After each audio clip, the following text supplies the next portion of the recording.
Hi everybody, Joel Kennedy with Kennedy Violins. So today is another play along video. So today we're going to be going through Gavotte in D major, written by J.S. Bach. So this piece is most commonly found in Suzuki Book 3. And remember, every week we play a new piece, and the dartboard of destiny back there, it decides which piece we're going to be covering for the next week. So at the end of this video, I'm going to be throwing a dart, and we'll find out what the piece is for next week. So, Gavotte in D major is written in two parts. There's Gavotte I and Gavotte II. So I'm going to play first Gavotte I, then go through it with the metronome, and then talk about a few things, and then we'll play Gavotte II.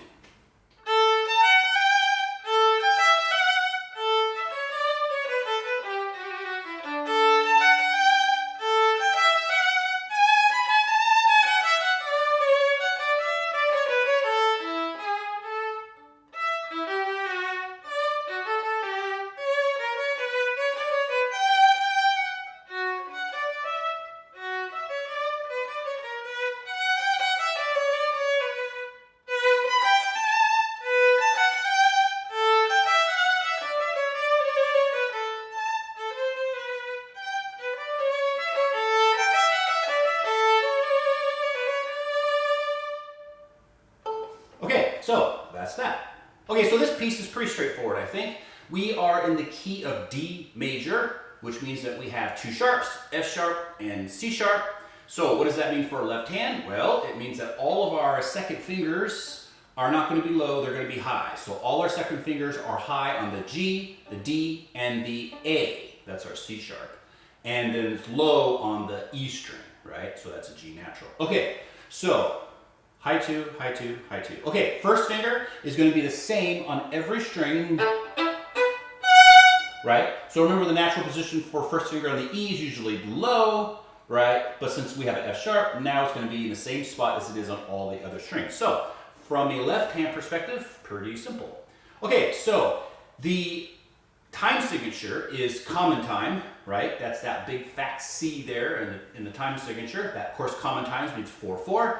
4 beats per measure, quarter note gets the beat. Okay, so for dynamics, we have forte, mezzo forte, and piano. Pretty simple. We have a few other dynamic markings, like the third line from the bottom, where it tells us to crescendo a little bit, and we have one, some for the next lines, but nothing too complicated. So we do have some grace notes, right, which are kind of cool, so we'll talk about those a little bit.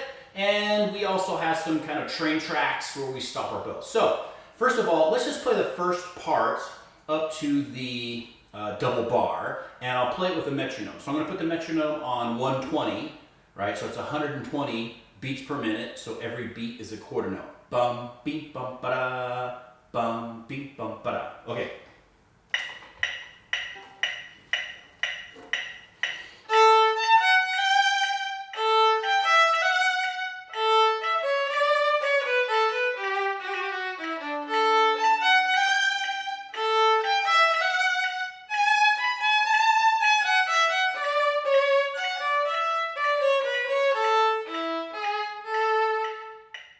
Let's just go on.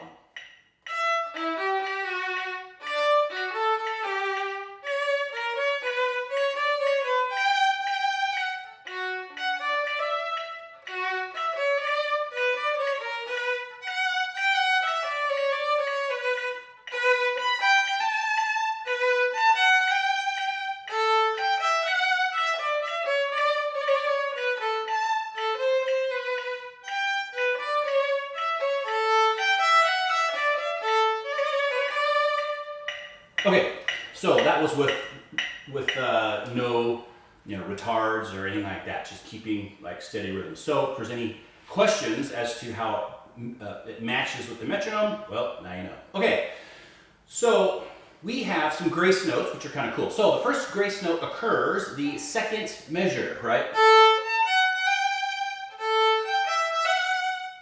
Okay, so how do you know how long to play these grace notes? Well, obviously they're short, but you don't really have to know exactly how long they need to be. All you have to do is make sure you leave that half note in time, right? And then you're on beat for the note after your grace notes. So bum, beep, bum, ba, da, dee, da, da, right? And to some extent, that grace note is going to rob some time from the previous note, that first finger, that F sharp. Bum, beep, bum, ba, da. So the grace note occurs before the downbeat. Because if we played it without the grace note, it would be da, dee, da, da, da, dee, da, da. But we want to sneak that grace note in before the downbeat. Bum, beep, bum, ba, da. Da, dee, da, da, da, right? So we're robbing a little bit of time from that eighth note that occurred right before the grace note. Bum, beep, bum, ba, da, dee, da, da, da. Okay, so that's how you do the grace notes. Okay, so the next little figure that could cause a little bit of strife and turbulation are the trills. Okay, so with trills, sometimes people are very concerned about, well, how do I fit all those notes into a little bit of space or whatever, right? That's people's biggest concern. How do I move my fingers fast enough? Okay, well, the biggest reason why you may have difficulty moving your fingers fast enough is because your fingers are too tense.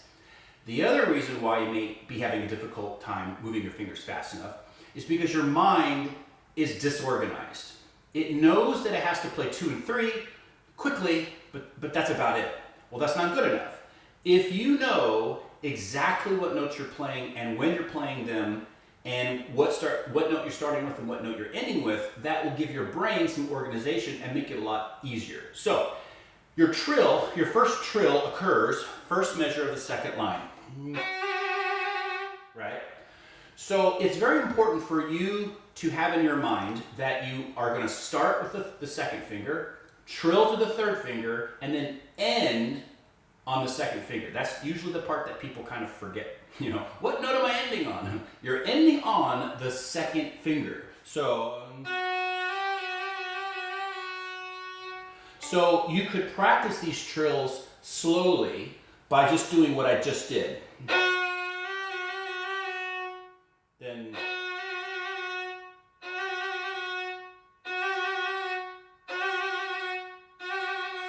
right? So you play it over and over again, and every time you get a little bit quicker with your trill, perhaps, and you shorten that quarter note. But as soon as your fingers get confuzzled, right, and you don't know that you're starting on the 2 and ending on the 2, then that's when troubles happen. So that's my advice for trills. Practice them slowly. Make sure you know what note you're starting on and what note you're ending on, and then practice them and speed them up.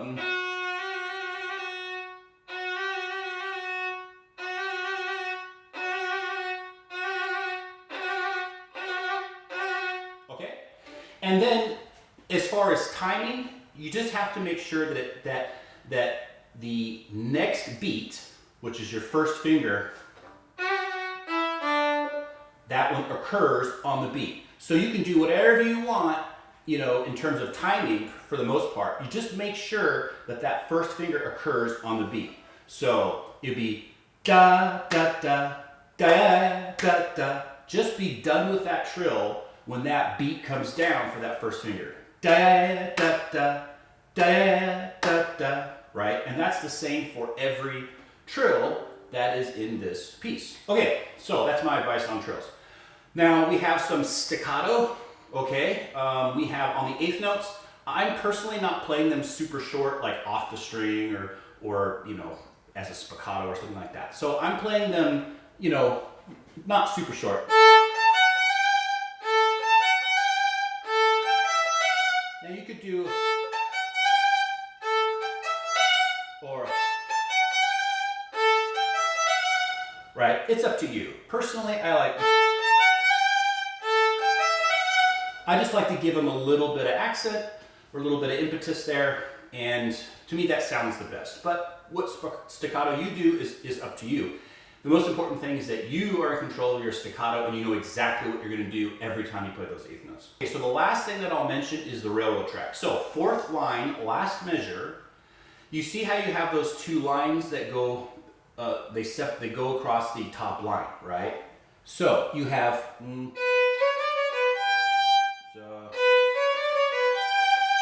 railroad track. So what that does is it gives the music pause, so you can have a clear delineation between the two dynamics. So you have forte before the railroad tracks, you have piano after the railroad tracks. But physically, what it also does is it gives your bow a chance to calm down. So when you try to play that piano on that second finger, your bow's not bouncing around, it's settled. So give that bow time to settle. So, and it's settled. Let it settle. Because it settle. Now how do you do that? Relax your hand. Relax your hand, relax your arm, relax your shoulder. You know? So use that railroad track to relax your whole arm. You could do it in slow motion too. Slow motion. Relax.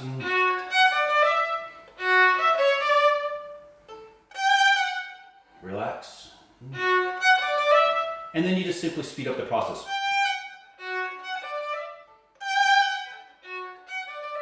So you'll get faster and faster and faster at resetting your arm, relaxing all those muscles that you used for that forte. Relax all those muscles.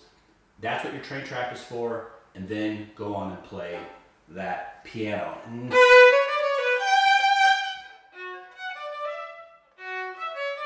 Okay. And then you have some railroad tracks that appear somewhere else in the piece. I don't remember. Okay. So now let's look at Gavotte II.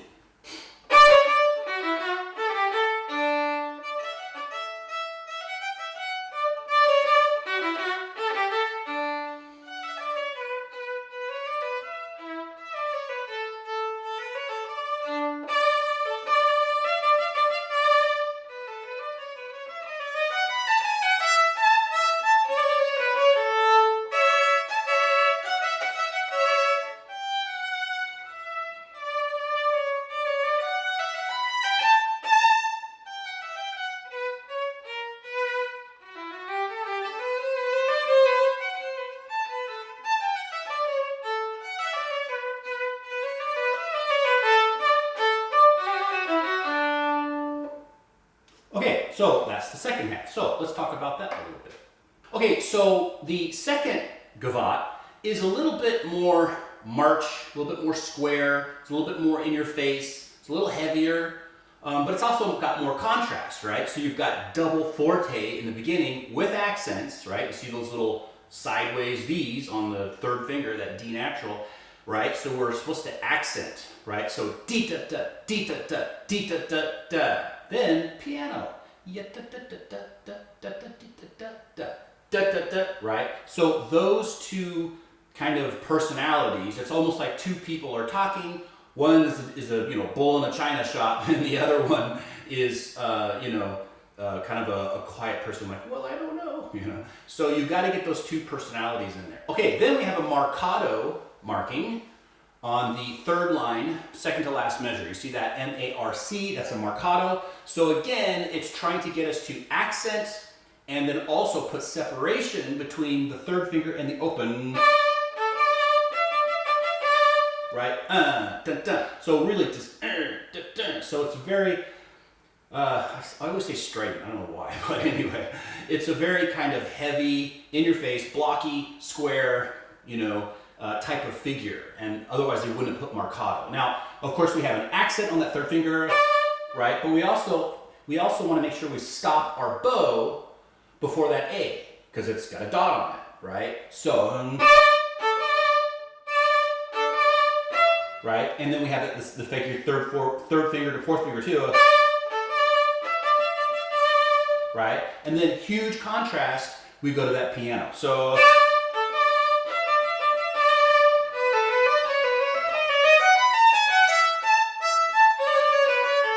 Okay, then we have the second section, which has our little double stops.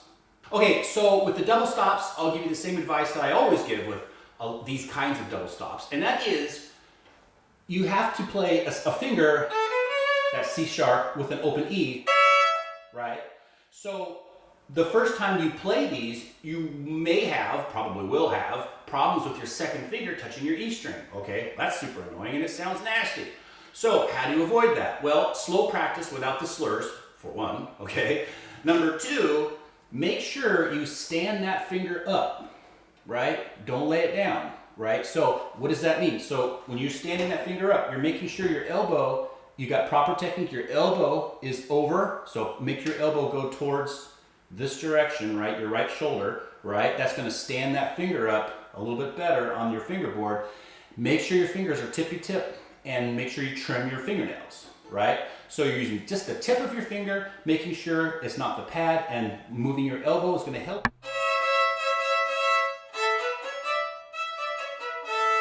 Right? Be able to play on that A string without hitting those E's.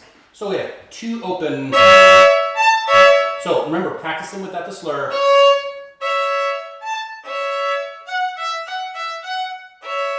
Then add the slur. But make sure you stop the bow because you have those staccato markings on the strings, the notes. Then crescendo, sforzando. It's all of a sudden loud, okay? You can also think of it as like an accented forte. Short, short, short, right? And practice stopping your bow every time.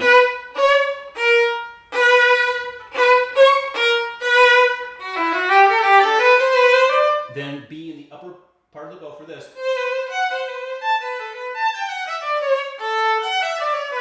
So this, that's going to be a lot easier to play that piano and do the string crossings if you're in the upper part of the bow. Then work your way towards the lower part of the bow so you can get a full bow here. Short. Good. And then DCL Gavotte I, right? Which means that you want to go back to Gavotte I and then play all the way through that Gavotte I until you get to the very last line where you will see the feeding. Okay, so not a whole lot to talk about in this piece, but it's a great opportunity for you to work on your accents, right? And your articulation, and you get some double stops in here, which is really nice. So now it's time for the dartboard of destiny. Okay, so let me get my dart and I'm going to pull at least one of my instruments down so I don't impale it. Okay, so I've got my dart and now we will throw it. Oh, by the way, I'm remiss. A lot of people always ask me, what violin are you playing on? And I'm supposed to mention it in my videos and I always forget. So this particular violin, I have a lot of violins as you can imagine, is a Yale Signature Series, and it's a Strad design. So the Signature Series, they come in Strad design, and when our designs, this one happens to be a Strad design, and the strings I have on it are obligatos. Now this is a brand new violin. Brand new violins tend to be really bright, so a lot of times with brand new violins, I'll put obligatos on because they're really, really warm, dark string, and I'll leave those on there till they wear out, and then by the time they wear out, then I'll put a different set on now that the violins mellow out a little bit. Okay, anyway, let's throw the dart. Okay, well, the dart is closest to Book 1, Twinkle Twinkle Little Star. So that's interesting. Okay, so we went from Book 3 to Twinkle Twinkle Little Star. So we're going to cover Twinkle Twinkle Little Star next week. But what I'm going to do is I'm going to take a look at several of the variations. So not just da na na na na na. I'm going to look at a bunch of the variations and go over some of the exercises in the Suzuki book specifically. So if you're a super beginner and you want to start the Suzuki series and do it right, then I think the next video is going to be really good for you. So guys, I hope I answered some questions. Don't forget to like and subscribe to this channel. I do a lot of videos these days, so let me know you like what I'm doing and subscribe to the channel. And also, I answer most of the questions that I get in the comment section, and I definitely read them all. So if you have any questions or comments or anything like that, let me know and I'll do them. In fact, the other day, somebody asked me to do more viola content. So boom, I put it on the list. I'm going to be doing the Telemann Viola Concerto pretty soon. So we'll talk to you guys later. Have a great time practicing and have a great day.